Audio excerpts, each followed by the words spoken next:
நாங்கள் சரியாக ரன்ஸ் அடிக்காமல் பவுலர்ஸை டிஃபெண்ட் பண்ணுங்கன்னு சொன்னால் அது நியாயமான விஷயமா இருக்குமா?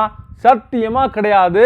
இன்னொன்று, நாங்கள் எங்களோட ஆட்டத்தை எங்களுடைய போக்கில் தான் ஆட முடியும். சும்மா அந்த டீம் அவ்வளோ அடிச்சிருக்கிறாங்க, இந்த டீம் இவ்வளோ அடிச்சிருக்கிறாங்க அப்படின்லாம் ஆட முடியாது அப்படின்னு பயங்கரமாக பேசியிருக்கிறாரு தோனி. ஸோ தோனி கேப்டனான முதல் match தோத்துருக்கிறாங்க CSK.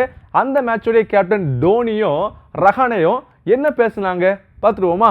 Chennai versus Kolkata நேற்று நடந்த போட்டியில் சென்னை படுதோல்வியை சந்திச்சிருக்கிறாங்க. அந்த வகையில் ஜெயித்த கேப்டனா ரஹானே சில விஷயங்கள்லாம் பேசியிருக்கிறார். அதில் அவர் சொன்னது என்ன அப்படின்னா, நான் இங்கே சில வருஷங்கள் விளையாண்டுருக்கேன். ஸோ பிச்சு நல்லா தெரியும். என் கூட பார்த்தீங்கன்னா மொயின் அலி இருந்தார், அவருக்கும் நல்லா தெரியும். இதை தாண்டி எங்களுடைய மென்டர் யார்? பிராவோங்க. அவருக்கு எல்லாரும் விடவும் இந்த கண்டிஷன் நல்லாவே தெரியும்.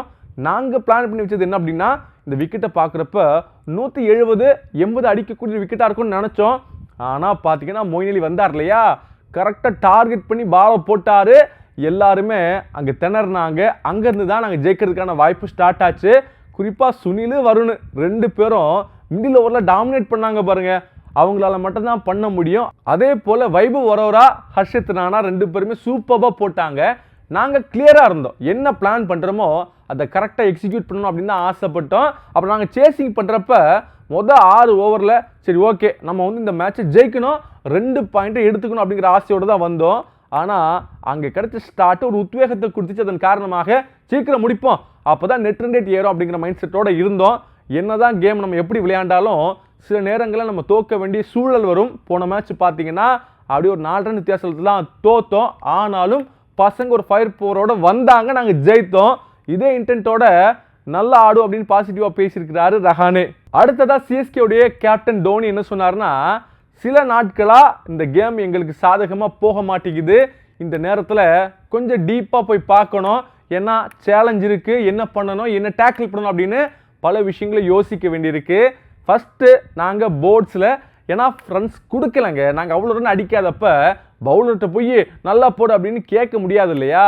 நாங்கள் என்ன யோசிச்சோம் அப்படின்னா, வழக்கமாக பால் நின்று ஒரு செகண்ட் இன்னிங்ஸில் அப்படின்னு நினைக்கிறப்ப இன்றைக்கி பார்த்தீங்கன்னா ஃபஸ்ட் இன்னிங்ஸ்லேயே பால் நின்று வந்துருச்சு, அதே மாதிரி செகண்ட் இன்னிங்ஸ்லேயே வந்துச்சு. ஆனால் அவங்க நல்ல குவாலிட்டி ஸ்பின்னர்ஸ் வச்சுருக்கிறாங்க. அதன் காரணமாக தான் பெருசாக எங்களால் சோபிக்க முடியவில்லை அப்படின்னு சொன்னார். குறிப்பாக அந்த நேரத்தில் பவர் பிளே பேட்டிங் மட்டும் எப்படி இருக்குது அப்படின்னு கேட்குறப்ப, அது ஒன்றும் பிரச்சனை இல்லைங்க. நம்ம மற்ற டீமை கம்பேர் பண்ணி அவங்க அவ்வளோ அடிக்கிறாங்க, இவங்க இவ்வளோ அடிக்கிறாங்க அப்படின்லாம் நம்ம அடிக்க தேவையில்லை. நம்மளோட பாசிட்டிவான விஷயங்கள் என்னென்னு தெரியும், நம்ம பேட்டர்ஸ்க்கு என்ன வரும்னு தெரியும். அந்த வகையில் எங்கள் டீமில் குவாலிட்டியான ஓப்பனர்ஸ் இருக்கிறாங்க. ஸோ கண்டிப்பாக மீண்டும் பேக் டு ஃபார்ம் வருவாங்க பாருங்க அப்படின்னு ரொம்ப பாசிட்டிவாக பேசியிருக்கிறாரு. அது மட்டும் இல்லாமல் இன்னும் எதுவும் முடிஞ்சு போகலை அப்படின்னு சொல்லியிருக்கிறாரு தல தோனி. செய்திகளை உடனுக்குடனும் துல்லியமாகவும் தெரிந்து கொள்ள சப்ஸ்கிரைப் பண்ணுங்க.